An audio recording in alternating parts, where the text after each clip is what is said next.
अस्सलाम वालेकुम नाज़रीन, मैं हूं आपका मेज़बान अमजद चौधरी। आज अमजद चौधरी उस वाक़े को मंजर-ए-आम करेगा। ये वो जगह है कारसास की जगह, यानी कि सर्विस रोड। वो जो खातून थी वो इस जगह से आ रही थी पीछे से।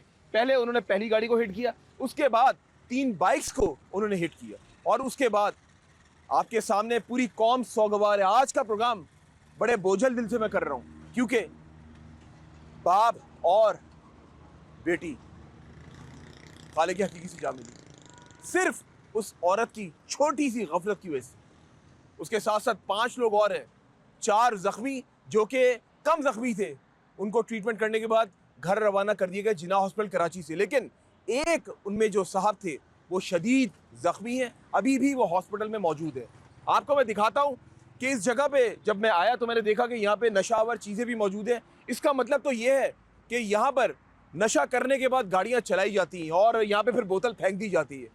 अफसोस के साथ कहना पड़ रहा है कि अशरफिया के लिए अलग कानून है, आम तबके के लिए अलग कानून है और ये नर्सरी है।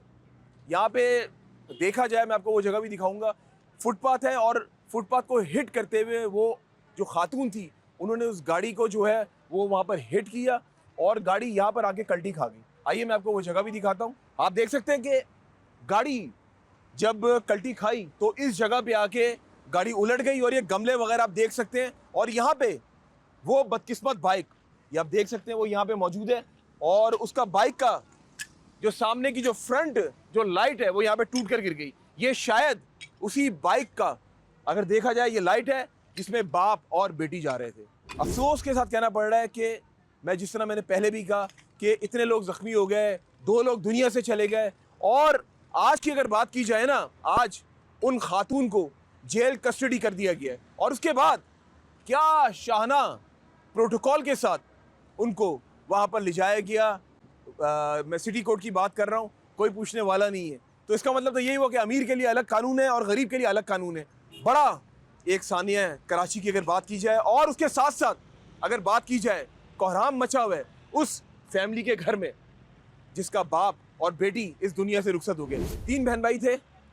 आमना जो थी सबसे छोटी थी, सबसे बड़ा भाई उसामा था, उसके बाद एक बहन थी, फिर लास्ट नंबर पे आमना थी और बड़ा प्यार था तीनों बहन भाइयों में। लेकिन जब मेरी उसामा से बात हुई, जो एक ही भाई था दोनों बहनों का, रो रो के निढाल हुआ हुआ है, सिर्फ वो यही कह रहे हैं कि हमें इंसाफ मिले। क्या आप समझते हैं कि अगर बात की जाए आमना की कब्र की और उसके वालिद साहब की, क्या वो कब्र बार बार पूछ रही है क्या हमें इंसाफ मिलेगा? अभी आप देख रहे हैं ये माली यहाँ पे मौजूद है और ये जो गमले टूटे हुए उनको यहाँ से हटाया जा रहा है। और ये दिखाएं ज़रा, ये लाइट्स दिखाएं, आज भी ये लाइट्स यहाँ पे मौजूद हैं और वो क्या लम्हा होगा, अल्लाह माफ़ करे, एक खौफ का आलम। मेरे पास अल्फाज नहीं है। सिर्फ पाकिस्तानी कौम ये चाह रही है जिसने ये किया है उसको सूली पर लटकाया जाए, ताकि कराची के अंदर कोई भी शख्स गाड़ी चलाए तो देखभाल के चलाए, चारों तबक रोशन करके चलाए। और यह भी कहा जा रहा है, ज़राए ने बताया कि यूके का उनका लाइसेंस था।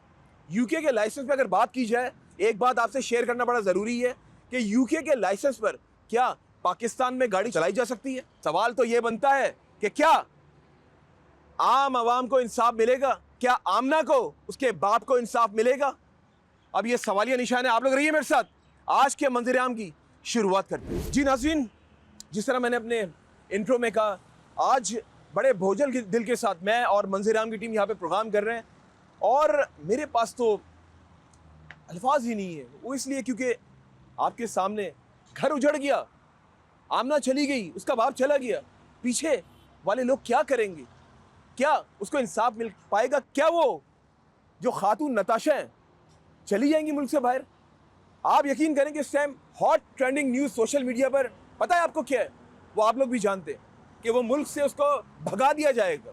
अगर यही चीज़, जब मैंने लाइव शो में बैठा, हमारे एक प्रोग्राम आता है सलमान साहब का, और उसमें मैंने यही कहा कि यूके का जो लाइसेंस है उसमें वो गाड़ी यहाँ पे चला रही है। अगर वो यूके में ऐसे गाड़ी चला रही होती, इस तरह उसने लोगों को रेंदा होता, तो क्या वहाँ की हुकूमत उसको छोड़ देती? क्या इस तरह शाहाना प्रोटोकॉल मिलता? सवाल ही पैदा नहीं होता, सवाल ही पैदा नहीं होता। कह दिया गया साइकोसिस की बीमारी है। क्या बात है, क्या बात है माहिर नफ्सियात साहब, क्या बात है। अवाम तो शायद यहाँ पे बेवकूफ है, उसको पता ही कुछ नहीं है। करोड़ों की गाड़ी चला रही है, 2 कंपनीज के सीईओ हैं, 7 कंपनीज के डायरेक्टर हैं।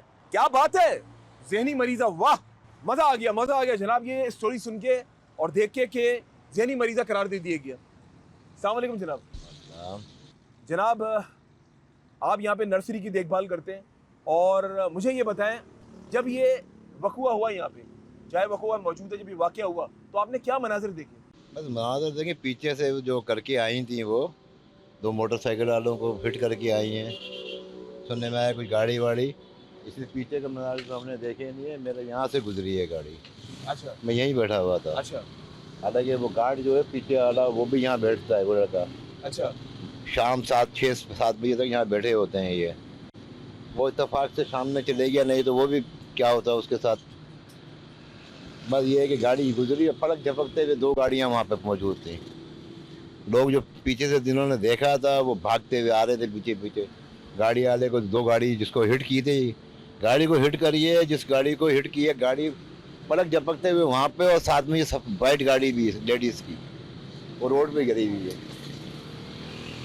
हिट किया है यहाँ पे, वो तो अब नज़र आ गया ना, वो तो मूवी अब आ गया उसका जो वो थी, तो देखा किस तरह से उसको हिट किया था मोटरसाइकिल वालों को, बाप बेटी अच्छा, को। वो खातून अकेली थी, उनकी गाड़ी में कोई और नहीं था, अकेले। कि कोई एक आदमी भी था उनके साथ? नहीं, कोई भी नहीं था, अकेली थी। थी। अच्छा देखिए, हमने भी अल्लाह को जान देनी है, आपने भी अल्लाह को जान देनी है। आप क्या समझते हैं, आपका तजुर्बा क्या कहता है? देखें, जब निकाला था तो कोई ऐसा बात तो नहीं थी। अगर नशा भी करती होंगी तो ऐसा नशा करने वाली थी, कोई आज किएगा 2 दिन का नशा तो नहीं कर रही होंगी ना। हाँ। नशा करने वाला तो कंट्रोल में अपने आप को रखता है भी है। हाँ। ऐसे हालात में सब गेम खेल लेता है। हाँ। सही है ना, ये तो आपको पता ही होगा। नहीं, उनकी हालत से आपको नहीं, ऐसे झूमना तो नजर नहीं आ रहा था। मूवी में देखा है ना, हमने देखी। आप जा रही है सही। कहाँ सही जा रही है? वो वीडियोस में तो झूमती हुई जा रही है। वो यहाँ तक भागने की कोशिश करी है उन्होंने। नहीं, वो जिस तरह देख रही है, जिस तरह उनके जो फेस एक्सप्रेशन से, उससे तो वो शायद नॉर्मल नहीं लग रही थी। हो सकता है भाई, मैं क्या बोल सकता हूँ, वो तो मेडिकल। मैं वो गाड़ी से उतरी, उनका क्या कहना था? गाड़ी से खुद नहीं उतरी, लोगों ने उतारा। गाड़ी से नीचे उतारा अपना। अच्छा। गाड़ी कल्टी हो गई थी। अच्छा, गाड़ी नहीं, गाड़ी घंटा 1.25 घंटे बाद चैनल आया। क्या उसकी ब्रेक्स फेल हो गई थी? क्या मामला था, क्या समझते हैं आप? अब मुझे क्या पता है कि ब्रेक फेल हो गए थे, हमें से कौन सी बात करने दी गई है भाई। रेंजर इस्तेमाल से जल्दी आ गई थी, फौरन थोड़ी देर में आ गई थी। रेंजर्स वाले आगे पीछे होंगे तो बाप और बेटी यहाँ पे जाबाग हुए, यहाँ पे वो ऑन द स्पॉट उनका यहाँ पे बाद वो उसी वक्त लाशें पड़ी हुई थी, उनको सांस लेते हुए नहीं देखा। जी जनाब, आपके सामने, और बिल्कुल ये इनके सामने ये सारा वाकया हुआ है। और आपने देखा कि ये इनकी ज़बानी पूरी इन्होंने सारी दास्तान सुनाई। पीछे से गाड़ी आ रही थी, हिट करते हुए गई है। 7 बंदे थे उसके अंदर, 2 बाप और बेटी ऑन द स्पॉट खालिक हकीकी से जा मिले। और कौन देगा इसका जवाब? आज भी उनकी कब्र पूछ रही है, क्या हमें इंसाफ मिलेगा? जनाब, क्या कहना चाहेंगे जो इस तरह ड्राइविंग करते हैं और उनको पता ही नहीं होता कि सामने से कौन गुजर रहा है, कौन नहीं गुजर रहा, और रोते हुए चले जाते हैं? देखिए, एक बात ये है कि बरतानिया का जिसके पास लाइसेंस है, बरतानिया गवर्नमेंट इतनी आसानी से लाइसेंस हर किसी को नहीं दे देती। अगर वो नफ्सियाती मरीज़ थी या नशेई थी, वो तो सारे रिपोर्ट में उनके आ जाता है। कोई बच्ची तो नहीं थी कि आज नशा करने लग गई हैं, वो तो सब। अगर वो लाइसेंस दिया कैसे फिर बरतानिया गवर्नमेंट ने? ये जवाब तो बरतानिया गवर्नमेंट से मांगा जाए ना। जनाब, बहुत शुक्रिया। और अभी मुझे ज्वाइन किया है शुजात बंडी ने, जो कि समाजी रहनुमा है। उनसे भी बात करते हैं, उनसे पूछते हैं वो क्या समझते हैं, क्योंकि वो अक्सर और बेशतर मेरे प्रोग्राम्स में इस तरह आवाज़ बनते रहते हैं ऐसे लोगों की। और शुजात, मैं पहले तो आपको खुशामदीद करता हूँ। जज़ाकल्लाह खैर। शुजात, क्या कहना चाहेंगे? शुजात, एक ऐसा वाकया कराची के अंदर, आज जेसी बड़ी मुश्किल से उनको हुई है, शाहना प्रोटोकॉल में उनको ले जाया गया है। बात यह है, यहाँ पर दोहरा मेयार है। जब तक ये दोहरा मेयार हमारे पाकिस्तान से ख़त्म नहीं होगा, हमारा पाकिस्तान जो है ना पनप नहीं सकता। बात यह है कि आपको ये लग रहा होगा कि मैं यहाँ पर आकर आपको जो है वो आपके चैनल के सामने उन लवाहिकीन के लिए सब्र जमील की दुआ करूँगा या अल्लाह पाक उनकी लवाहिकीन को सब्र दे। मैं ऐसा कुछ नहीं करूँगा, बल्कि मैं कहूँगा कि सब्र ना आए, उनके लवाहिकीन को सब्र ना आए। ये बात बहुत अहम है। आवाज़ कोई नहीं उठा रहा, पैसे के मुंह खोल रहे हैं कि वो जो मरा है उसको इतना लाख दे दो, इतने फ्लैट दे दो, इतने घर दे दो। इस फैमिली को अगर सब्र आ गया तो कोई भी अमीर ज़्यादा जो है रोनता हुआ चला जाएगा गरीब को। जिस तरीके से उनको वीआईपी प्रोटोकॉल दिया गया, बात यह है कि उनकी फैमिली को सब्र जमील ना हो, उनको सब्र ना आए। अगर सब्र आया तो बड़ा मसला हो जाएगा। मतलब कितने लोग यहाँ पर जो है वो कुचल दिए गए, पता नहीं चला। अब तक एसएचओ जो है वो रिमांड क्यों लेने की तैयार क्यों नहीं था? अब तक उनको डॉक्यूमेंट जमा क्यों नहीं करवाए कोर्ट में? उनके वकील ये कहते हैं कि जनाब अभी जो है वो कोई केस ऐसा था ही नहीं, बेल फुल था वो, तो जो है वो पुलिस ने कोई डॉक्यूमेंट जमा नहीं करवाए। पुलिस को अपनी नौकरी प्यारी नहीं थी? क्या बात कर रहे हैं आप? देखिए क्या अमजद, बात कर रहे हैं? अमजद देखिए मेरी बात जरा गौर से सुनिएगा। मैं अपने इदारों की और अपने डिपार्टमेंट्स की बड़ी रिस्पेक्ट करता हूँ, लेकिन एक बात मुझे बताओ, मतलब एक गरीब बंदा बाइक पे भी नहीं जा सकता? अब तो छोड़ दो, ये तो कारसाज है ना। वो खातून यहाँ कैसे आई? मैं तो एक बात कहता हूँ, एक बात जानता हूँ, ये जो दुनियावी ताकत है ना, यहाँ पर तो जीत जाएंगे, मगर मगर मगर मगर मगर मगर वो जो ऊपर वाली ताकत है ना, ऊपर जाके वहां नहीं जीत पाओगे। ये मैं वसूख से कह रहा हूं, ये सब लोगों के लिए। और कानून नाफिज करने वाले जो इदारे हैं ना, उनको चाहिए खुदारा खुदारा खुदारा, हम सब ने अल्लाह को जान देनी एक दिन, और अल्लाह ताला पूछेगा, वो कहेगा कि मैंने तुझे उस मनसब पे फाइज किया था, फला फला इदारे में तुझे मैंने फाइज किया था, सिर्फ तुझे इज्जत दी थी। वो पता है क्यों? आवाम की खिदमत करने के लिए।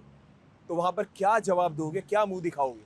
तो यहां पर नोट को हटाकर, पैसे को हटाकर, बीइंग ह्यूमन, इंसानियत के नाते आज हमें इंसाफ देना होगा, आज हमारे कानूनी इदारों को इंसाफ देना होगा। और मजे की बात सुने, सोने पे सुहागा, वो खातून थाने से घर रवाना हो गई, जिना हॉस्पिटल उनको ले जाके बाकायदा प्रोटोकॉल के साथ जिना हॉस्पिटल, और कुछ नहीं पता बीच बीच में क्या होता हुआ है, कुछ नहीं पता।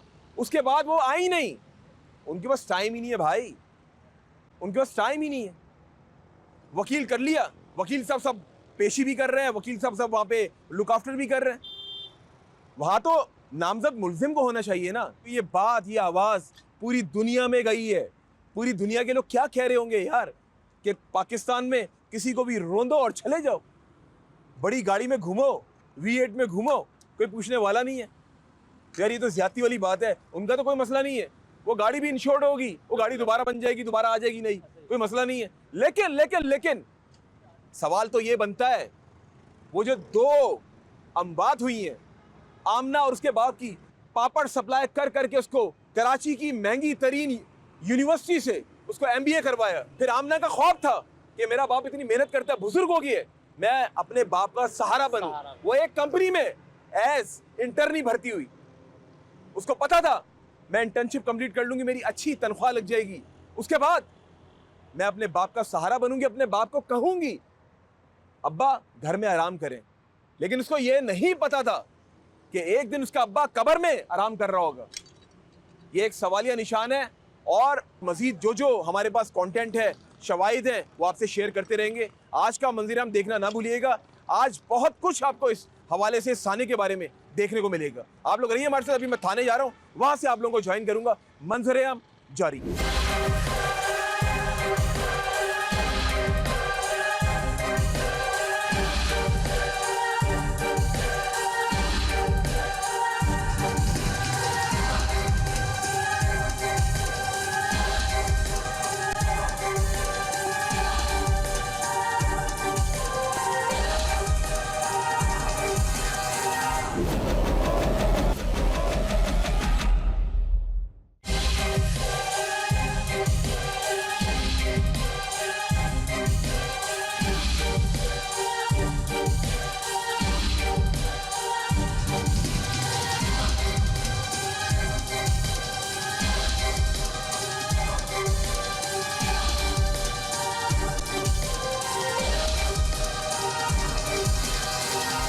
नाज़रीन, इस वक्त पूरी पाकिस्तानी कौम मुंतज़िर है शफाफ फैसले के लिए, क्योंकि ये हाई प्रोफाइल केस है। और इस वक्त मैं मौजूद हूँ SIO हैदराबाद आमिर अल्ताफ़ साहब के साथ। उनसे पूछते हैं, उनसे जानते हैं कि इन्वेस्टिगेशन कहाँ तक पहुँची। अस्सलाम वालेकुम आमिर साहब।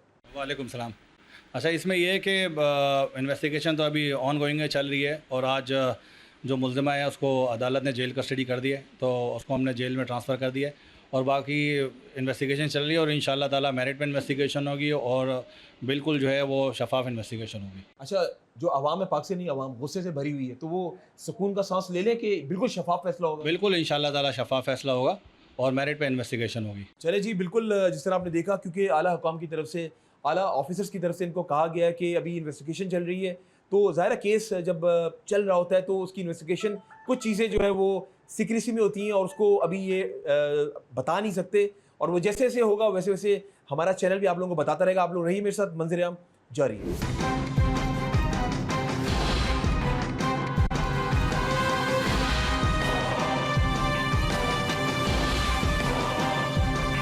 नाज़रीन, इस वक्त मैं मौजूद हूँ हाई कोर्ट के वकील और बड़ा वसी तजुर्बा रखते हैं लियाकत कबूल साहब। उनसे पूछते हैं, उनसे जानते हैं ये जो केस की नोयत है, वो केस जो दफात लगाई हैं उसके बारे में पूछेंगे। उसके अलावा ये भी पूछेंगे कि ये बेलेबल है। आइए, मैं इनको खुशामदीद करने जा रहा हूँ। लियाकत साहब, अस्सलाम वालेकुम। वालेकुम सलाम। लियाकत साहब, आपके सामने एक ऐसा सानिया, पूरी कौम इस टाइम गुस्से से भरी हुई है। आप पहले तो ये बताएं मुझे, जो दफात लगाई हैं ये कौन कौन सी दफात लगाई हैं? देखिए, ये जो कारसाज पे वाक़या हुआ पेश आया है, इंतहाई अफसोसनाक है और ये एक बहुत बड़ा वाक़या था जो ना कराची शहर के अंदर जो ना, और जिस शख्स ने इसको देखा उसको बहुत अफसोस हुआ कि बेगुनाह लोग जिनका कोई कसूर नहीं है, बाप बेटी उनका, वो जो है ना इसके अंदर ज़ख्मी हुए और लोग ज़ख्मी हुए, लोगों की गाड़ियाँ जो है ना वो सारी जो है ना वहाँ डैमेज हुई। और उसके बाद जो है ना इंतहाई अफसोसनाक, चले एक वाक़या तो हो गया, दूसरा जो अफसोसनाक पहलू है वो हमारी पुलिस का है जो ना, कि उस खातून इतने लोग मारने के बाद वो एसी रूम के अंदर बैठी हुई है थाने के अंदर, उसको कोई पूछने वाला नहीं है, रिमांड नहीं लिया, उसको लकअप नहीं किया गया। रिमांड क्यों नहीं लिया ये तो बताएं। देखिए, पुलिस ने पहले दिन से जो है वो मैं समझता हूँ कि मुकमुका हो गया था और पुलिस ने जो है भारी रिश्वत ली जो है ना, और इस मामले को पहले उन्हें दबाने की कोशिश की, अपनी तरफ से मीडिया पे जो है खबर चलवाई कि जनाब उसका ज़हनी तवाज़ुन ठीक नहीं है, उसके हम टेस्ट करवा रहे हैं। और देखें, देन एंड देयर अगर कोई कॉग्निजेबल ऑफेंस होता है, पुलिस को पाबंद है कि उसी वक्त जो है उसकी FIR दर्ज करे, उसके गुस्सा का स्टेटमेंट रिकॉर्ड करे। अगर वो नहीं दर्ज करवाते तो अपनी मुद्दत के अंदर FIR दर्ज करे जो ना, वो नहीं किया गया। उस खातून को पहले थाने ले जाया गया, थाने में बिठाने के बाद उसको हॉस्पिटल ले जाया गया। वहाँ पे हॉस्पिटल के अंदर जो है ना फिर न्यूज़ चलाई गई, जनाब उसका ज़हनी तवाज़ुन ठीक नहीं है और वो जो है अपना उसका मेडिकल चेकअप हो रहा है। जब मीडिया का प्रेशर बेल्टअप हुआ, लोगों ने जो है इसके ऊपर तनकीद करना शुरू की सोशल मीडिया के ऊपर, तो उसके बाद जो है एक लूली लंगड़ी कमजोर सी FIR दर्ज की गई और उसके अंदर वो सेक्शन लगाई गई जनाब 279 जो है ना, यानी नेग्लिजेंस ड्राइविंग पब्लिक प्लेस के ऊपर जो है। उसके अलावा 427 जो गाड़ियों को नुकसान हुआ, जो डैमेज हुई जो है ना लोगों की गाड़ियाँ जो है ना, 320 यानी कि वो जो है खातून जो है वो नेग्लिजेंसी से ड्राइविंग कर रही थी और कत्ल खता यानी 320 जिसकी सजा 10 साल है, तो वो सेक्शन लगाई गई। इसके अलावा 337G जो है जिसकी सजा जो है ना 5 साल है, उसमें जो है ना जो लोग जख्मी हुए हैं उसकी सेक्शन 337G लगाएगी। और ये वो तमाम सेक्शन हैं जो बेलेबल हैं। और 279 की सजा 2 साल है, 427 की जो सेक्शन है उसकी सजा भी 2 साल है, 320 की जो है 10 साल है और 337G की जो है ना 5 साल की सजा है। ये तो वो तमाम सेक्शन है जो बेलेबल हैं। अगर पुलिस चाहती तो वहां से भी इस खातून को रिलीज कर सकती थी और आसानी से उसके किसी भी बंदे का शनाख्ती कार्ड वहां पे लेके उसका मुचलका लेके उसको रिहा करते।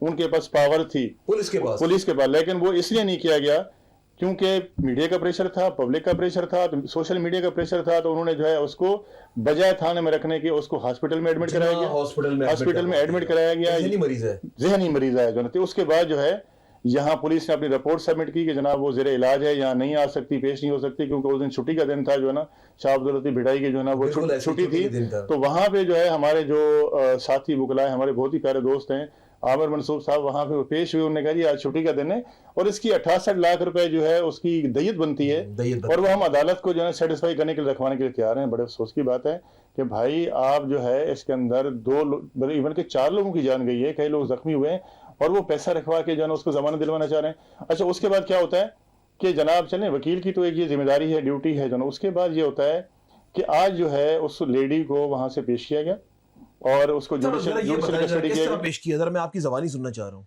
देखिए बात यह है कि पुलिस बिल्कुल लेकर आई उसको, उसके साथ बहुत सारे लोग आए हुए थे यहाँ पे और मीडिया भी आपको मौजूद था, मुझे बताने की जरूरत नहीं है। सुना जहाँ से जजेस की एंट्रेंस होती है वहां से उसको देखिए मैं वहाँ पे अवेलेबल नहीं था, लेकिन जो मैंने सुनाई बात है कि बिल्कुल आपने सही सुना है और ये बात बिल्कुल ठीक है। और वहाँ पे हमारे काफी दोस्त भी आए हुए थे। मुल्जिम तो है ना, मुल्जिम तो इसने ज़ाहिर गाड़ी के नीचे दिया इतने लोगों को, तो क्या उसको ये फैसिलिटी दी जाती है कि वहां से उसकी एंट्रेंस हो? नहीं, देखिए ऐसा बिल्कुल नहीं है कि जजेस के गेट से किसी मुल्जिम को लाया जाए।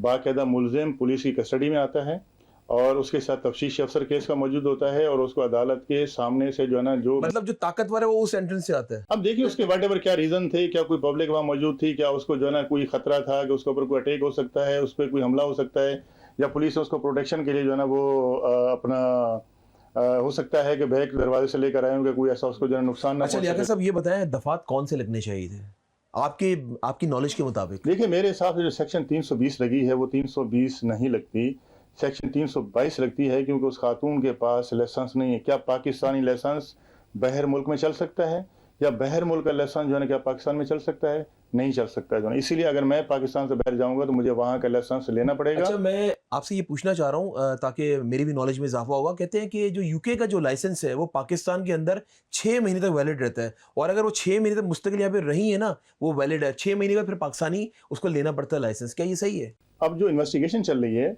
उसके अंदर देखना पड़ेगा कानून को, क्या जो यूके का लाइसेंस है क्या वो यहाँ पे वैलिड है, 6 महीने के लिए चल सकता है, या उसने उसके लिए जो है कोई लर्निंग लाइसेंस हासिल किया और वो लर्निंग लाइसेंस का पीरियड जो होता है 60 डेज का जो है क्या उसको वो गुजार रही थी और नए लाइसेंस के लिए उसने अप्लाई किया था, लेकिन ऐसा कुछ नहीं है।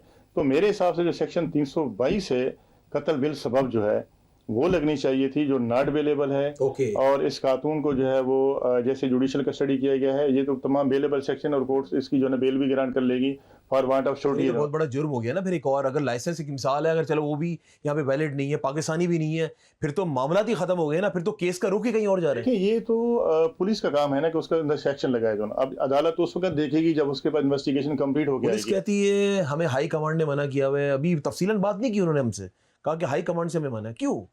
क्या अवाम नहीं चाहती, पूरी पाकिस्तानी अवाम चाहती है कि हमें पता चले केस किस पहलू में डाला जा रहा है?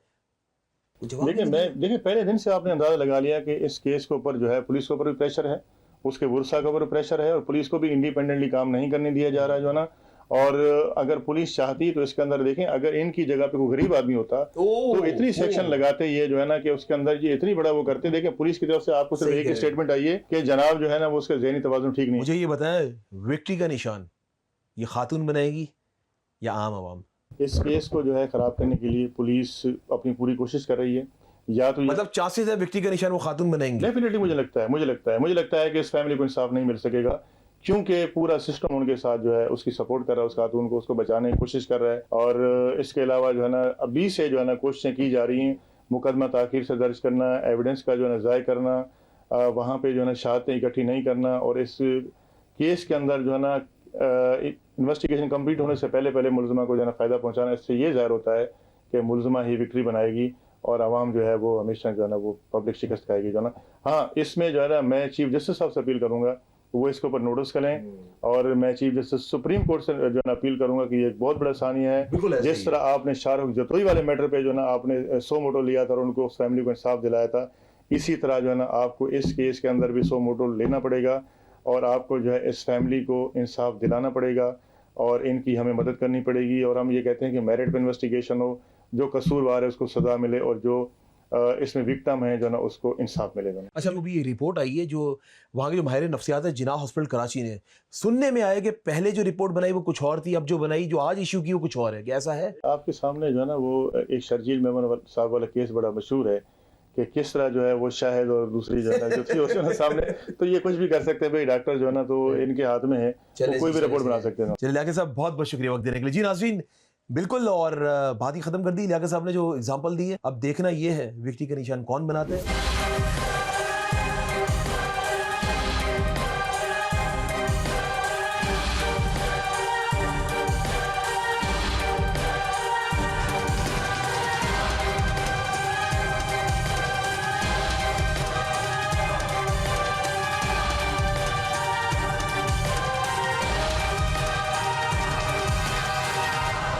जी नाज़रीन इस वक्त मैं और मंज़िर आम की टीम मौजूद हैं आमना जो हमारी बहन है उसके घर पर, और उनके चचा मेरे साथ मौजूद हैं इम्तियाज़ साहब। उनसे बात करते हैं और उनसे पूछते हैं कि वो क्या समझते हैं ये जो केस अभी पुलिस की जो कारकर्दगी रही है उससे क्या खुश है। अस्सलाम वालेकुम जनाब। वालेकुम सलाम। पहले तो कंडेम करते हैं और हम भी आपके साथ शरीक हैं, बड़ा तकलीफ दे ये ना सिर्फ हमारे लिए आपके लिए पूरे पाकिस्तान के लिए। सर आप क्या समझते हैं कि ये तो सब कुछ हो गया, अभी जो केस की नोयत आपके सामने, अभी हम लोग थाने से भी आए और मैंने जाए वकूआ पे भी जाके सब कुछ दिखाया अपने नाज़रीन को, क्योंकि हमारा कंप्लीट प्रोग्राम आता है मंजर आम।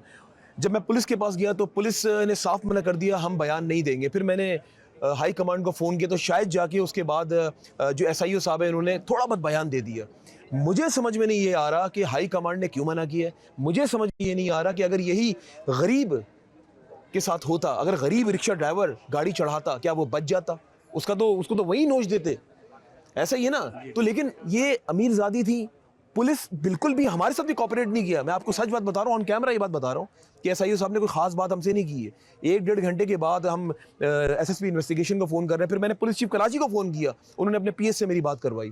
तो हम खुद अभी मुतमईन नहीं हो पा रहे। तो आप क्या मुतमईन है पुलिस से? मुझे पूरी उम्मीद थी कि जो है पुलिस वाले जो है ताउन करेंगे जिस किस्म का जो अमल हुआ है, लेकिन वन आफ्टर अनदर इंसिडेंसेस और जो एविडेंसेस जो ज़ाहिर हो रहे हैं उससे ये नतीजा निकाल सकता हूँ मैं भी कि जो है पुलिस शायद जो है वो उस तरह से अपना रोल प्ले नहीं कर रही है जिस तरह से उसको करना चाहिए। ब्लड सैंपल का मैंने जो है एक डिस्कस किया था, जिस दिन इंसिडेंट हुआ था उसी दिन उन्होंने ब्लड सैंपल नताशा साहिबा का लिया था, लेकिन वो जो है ब्लड सैंपल जो है IO साहब ने जो है वो लैब तक नहीं पहुंचाया। तो मैंने उनको रिटन दरख्वास्त जो है वो भेजी है, IG साहब को भी भेजी है और AIG साहब को भी भेजी है। क्यों नहीं पहुंचाया उन्होंने? मुझे नहीं मालूम इसका। आप तो क्या ये समझते हैं कि कोई इसमें बीच में रोकने की केस में कोई रुकावट है? अब ये जो है ना इसका बेस्ट जवाब जो है IO साहब दे सकते हैं, ये वो साहब वो दे सामने सकते आई हैं। नहीं, वो कह रहे हैं मैं बस ये बोल सकता हूँ कि केस की अभी तफ्तीश चल रही है, उसके अलावा तो कोई बात भी नहीं की उन्होंने हमसे। वो ठीक है, वो पाकिस्तान की उनकी आवाम पूछना चाहती है ना, हम तो कोशिश कर रहे हैं कि ये, क्योंकि देखें इस केस में आप तो हैं, पूरा पाकिस्तान जुड़ा हुआ है, क्योंकि ये केस बड़ा हाई प्रोफाइल केस है। और जिस तरह नाज़रीन मैंने आपको पहले कहा कि कहीं ऐसा ना हो कि वो जो मुल्ज़िमा है वो विक्टी का निशान बनाए और निकल जाए यहाँ से, और जो आम आवाम है, जो मासूम आवाम है, या ये जो लोग इंसाफ के लिए मुंतज़िर हैं, ये लोग ऐसे ही धरे के धरे यहीं पे खड़े रह जाए। और शायद हम लोग भी जिस तरह प्रोग्राम्स कर रहे हैं, और अगर इसके ऊपर नज़रसानी नहीं की गई ना, तो ये इन फ्यूचर ये सब कुछ होता रहेगा। हम इसी तरह प्रोग्राम्स करते रहेंगे, इसी तरह ये तमाशा बनता रहेगा। हमारा कानून है लेकिन उस पर इम्प्लीमेंटेशन नहीं है। आप देख लें आपके सामने किस तरह उसको थाने में बिठाया, कहीं से लग रहा था कि उसने इतने लोगों को कुचल कर वो आकर बैठी है, कहीं से नहीं लग रहा था। वो इस तरह कॉन्फिडेंस ये कहां से आया? शायद पता था अरबपति लोग हैं, पैसा खिलाएंगे निकल जाएंगे। अब देख लें आपके सामने मौजूद है, मुझे बिल्कुल अच्छा नहीं लग रहा, मैं इनसे ये सवालात कर रहा हूं, लेकिन ज़ाहिर हमारी मजबूरी है, अपने सहाफ़ती फ़राइज़ हम सरअंजाम दे रहे हैं। सबसे बड़ी बात, जिसके घर से जनाजा उठता है ना, ये वही जान सकता है। और एक नहीं, 2-2 जनाजे। बाप का, जिस बाप ने ख्वाब देखा था अपनी बेटी का कि मैं इसकी शादी करूंगा, उसको MBA करवाया, वो इंटर्नशिप कर रही थी। कोई कानून है हमारे यहाँ? कुछ है? अगर वो खातून यही गाड़ी UK में चला रही होती, आप क्या समझते हैं? आप लोग शऊर रखते हैं जो कैमरे के उस पर इस टाइम हमारा प्रोग्राम देख रहे हैं, शायद वहाँ का कानून नहीं छोड़ता। मुझे यहाँ पे एक वाकया याद आ गया, मैं आपसे शेयर करता हूँ, लेकिन कुछ सवाल मैं इनसे कर लूँ। अभी IG साहब से आप क्या चाह रहे हैं? IG साहब जो है ये देखें कि क्या IO साहब जो है क्या प्रॉपर इन्वेस्टिगेशन कर रहे हैं, और अगर जो है और उनसे सबसे पहले ये सवाल पूछें कि जो एक एविडेंस है जो ये बता सकता है कि जो वो under influence of any sort of chemical या कोई ड्रग्स की थी वो साहिबा जब गाड़ी ड्राइव कर रही थी, उसको जो है क्यों अभी तक जो है ना लैब में नहीं भेजा, और जो है मुझे जो है वो वक्त भी बताया जाए जिस वक्त वो लैब में गया है, और जो है और अगर ये नहीं गया तो मैं जो हूँ IO के ऊपर भी जो है ना केस दायर करूँगा। मैं आखिरी तक जाऊँगा। मैं IO साहब को बता रहा हूँ, मैं IG साहब को भी बता रहा हूँ, अगर मैं IO साहब के ऊपर केस करूँगा और मैं जानने की कोशिश करूँगा कि आपने ये ब्लड सैंपल जो है इतने वक्त तक जो है लैब में क्यों नहीं पहुंचाया। कानून क्या कहता है इसके बारे में? जितना मेरे लॉयर ने बताया है कि उसको 2 घंटे के अंदर जो है ना ब्लड सैंपल को जो है लैब में पहुंचना चाहिए और उसकी केमिकल इन्वेस्टिगेशन होनी चाहिए। आपने जो है अगर उसको मोर देन 24 आवर्स अपने पास रखा है तो आपने कहाँ रखा है, और जो है वो क्या पता कि जो है उस ब्लड सैंपल को ही चेंज कर दिया जाए, आज का जो भी रिसेंट ब्लड सैंपल है वो उसके अंदर ऐड कर दिया जाए। आप हमारे लिए काबिल एहतराम है, मुअज़्ज़िज़ है हमारे लिए। आप क्या समझते हैं? आपका एक वसी तजुर्बा है, और आप क्या समझते हैं कि आपको लगता है वो जो वीडियोज़ आपने जो देखी उस मोहतरमा की, तो मुझे तो मोहतरमा कहते हुए भी अच्छा नहीं लग रहा, तो आप क्या समझते हैं कि वो आपको लग रहा था कि वो नॉर्मल है? देखिए, मुझे जो जिस किस्म के वो एक्शन थे, उसके हाथ जिस तरीके से वो हिला रही थी, जिस तरीके से वो बात कर रही थी, और जिस तरीके से वो जो कुछ उसने जुमले बोले थे जो मुझे याद भी है, लेकिन उसका ज़िक्र करना जो इस वक्त यहाँ पे मुनासिब नहीं है। लेकिन जो जुमले जो वो बोल रही थी, जिससे ये अंदाज़ा होता है कि वो बिल्कुल ही अपने सेंसेस में नहीं थी, out of sense. Out of sense वो गुफ्तगू कर रही थी। और जो है, और इसके अलावा जो है, सवाल तो फिर भी जो है ना, बस एक ही सवाल उठता है ना कि आपने ब्लड सैंपल जो है अभी तक क्यों नहीं दिया। सवाल तो है। आपको क्या लगता है कि उसको निकाल के भेज तो नहीं दिया जाएगा बाहर दोबारा यूके? अब मैं इसके बारे में जो है क्या कह सकता हूँ, कोई क़यास सराई करना जो है मंदा नहीं है इस वक्त। देखिए, मैं भी समझता बहुत थके में। मेरा लास्ट आपसे सवाल है, आप क्या समझते हैं विक्ट्री का निशान वो बनाएगी या आम आवाम बनाएगी? देखिए, विक्ट्री का निशान क्या बनाना है यार, मैं नहीं समझता कि जो है किसी को भी बनाना चाहिए विक्ट्री का निशान। अगर जो है ये हमें जो है अल्लाह का शुक्र अदा करना चाहिए। अगर जो है हक़ की जीत होती है, इंसाफ। लेकिन सर, आमना की और उनके वालिद साहब की कब्र इंसाफ के लिए मुंतज़िर है सर। जी बिल्कुल, हम जो है विक्ट्री का निशान नहीं बनाएंगे। हम जो है अल्लाह का शुक्र अदा करेंगे, हम सजदा करेंगे और 2 रकात नफिल पढ़ेंगे कि अल्लाह ताला ने हक़ और बातिल में फ़र्क कर दिया। और नबी करीम सल्लल्लाहु अलैहि वसल्लम का जो कौल है फ़तह मक्का के वक्त, जो उन्होंने फरमाया था कि बातिल मिटने के लिए है और हक़ जो है रहने के लिए। तो इंशाअल्लाह ताला जो नबी करीम सल्लल्लाहु अलैहि वसल्लम ने कह दिया, बस वो कह दिया, वो हो गया, वो तो होगा। आप थोड़ी देर के लिए बातिल को सस्टेन कर लेंगे, लेकिन वो गालिब जो है हक़ ही आएगा। अच्छा सर, मेरा एक लास्ट सवाल है, लेकिन प्लीज़ नाराज़ मत होइएगा। वैसे एक मैं लोगों की जो हमने सोशल मीडिया पे जो कमेंट्स वगैरह देखे, तो मैं चाह रहा हूँ ताकि वो चीज़ क्लैरिफाई हो। मुझे तो पता है, मैं आपसे, आप बड़े मोअज़्ज़िज़ हैं हमारे लिए, कोई डील तो नहीं बन जाएगी? डील क्या, देखिए जी, हमने जो है इनसे ये गुजारिश की है कि we are not looking for any sort of compensation. लेकिन ऑफर दी उन्होंने ईमानदारी से सर। देखिए बात सुनिए, जो है मेरी आज जो लॉयर से गुफ्तगू हुई है, तो मुझे 2 ऑप्शन है, बल्कि और दोनों के दोनों जो है डूएबल है, एक साथ पैरेलल डूएबल है। ओके। नंबर 1 जो है क्रिमिनल कोर्ट में क्रिमिनल प्रोसीडिंग चलेगी, और जो है फैमिली सिविल कोर्ट में सिविल केस चलेगा। हम दोनों केस करेंगे, एक हमने कर दी है, दूसरा केस भी हम करेंगे। और वो जो है जो इन्होंने जो सिविल केस में जो फेटल एक्सीडेंट के जो केसेस होते हैं वो भी हम करेंगे, उसमें वो हर्जाना भरेंगे। ओके। और जो है आमना जैसी होनहार बच्ची थी, उसने जो है जिस तरह से उसकी तालीम थी, अगर वो 60 साल की उम्र तक, 70 साल की उम्र तक, अगर वो जो यहाँ का जो कानून है, ये मेरी सिर्फ 1 दिन की स्टडी है, 1 दिन की रिसर्च है, जो है जब वो अपनी पूरी उम्र पे जाती, जो भी उसकी आमदनी होती, वो सब हम हर्जाना भी उनके ऊपर डालेंगे।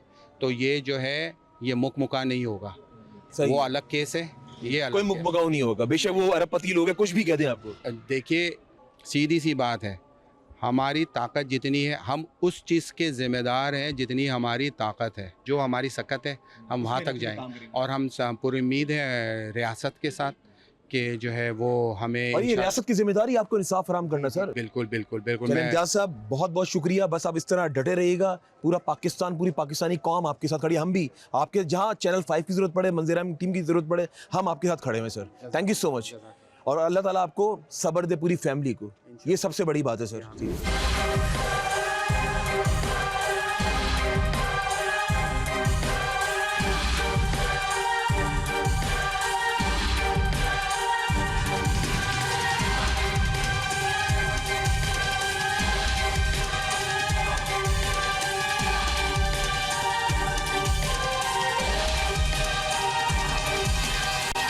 अब एक और मोअज़्ज़िज़ मेहमान उन्होंने हमें ज्वाइन किया है, राना खुर्शीद साहब, जो कि इंसानी हकूक़ का इदारा चलाते हैं और इनकी बड़ी गहरी नज़र होती है। ज़ाहिर है, ह्यूमन राइट्स का इदारा जब इंसान चलाता है तो उसको पता होता है कि वो इंसानों के लिए क्या काम कर रहा है। तो आज हमने मदऊ किया है अपने पास और इनसे पूछते हैं ये क्या समझते हैं कि ह्यूमन राइट्स का इदारा क्या काम कर रहा है और क्या इनका जो इदारा है वो क्या काम कर रहा है, और जो ह्यूमन राइट्स के इदारे हैं उनको भी आगे बढ़ चढ़ कर पार्टिसिपेट करना चाहिए, बेशक वो सरकारी ह्यूमन राइट्स के इदारे हो या फिर प्राइवेट सतह पर हो। अस्सलाम वालेकुम जनाब। अस्सलाम वालेकुम। राना साहब, पहले तो खुशामदीद कहूँगा। राना साहब, एक ऐसा वाक़या, पूरी कौम सौगवार है और हम उस जगह पर मौजूद हैं जहाँ पर अगर कल की बात की जाए तो 2 जनाजे यहाँ से उठे। आप भी समझते हैं सर, जिसके घर से जनाजा उठता है ना, ये वही जान सकता है। उस माँ से पूछें, उसकी बहन से पूछें, उसके भाई से पूछें, उसके रिश्तेदारों से पूछें, उसके दोस्तों से पूछें। बाप ने किस तरह पढ़ाया होगा, बाप की ख्वाहिश होगी कि मैं अपनी बेटी की शादी करूँगा, ऐसे ही है ना, पाल पोस के बड़ा करूँगा, उसकी शादी करूँगा। अब जो शादी का वक्त करीब आ गया, उसको नहीं पता था बाप समेत वो बेटी भी कब्र के अंदर चले आएंगे। और ये वाकई बहुत अफसोसनाक वाक़या है। इस टाइम हॉट ट्रेंडिंग है सोशल मीडिया पर, ना सिर्फ मैं पाकिस्तानियों की बात कर रहा हूँ बल्कि और लोग भी फॉलो करें इस केस को। तो मेरी आईजी साहब से और जो दीगर हमारे कानून नाफिज करने वाले इदारे हैं, मेरी उन लोगों से गुजारिश है, जिस तरह अभी देखा बड़े डिसऑर्डर्ड नज़र आए मुझे इम्तियाज़ साहब, बहुत ज़्यादा आपने देखा, तो शायद आज मुझे यहाँ पर आने के बाद पता चल रहा है कि वो खुश नहीं है।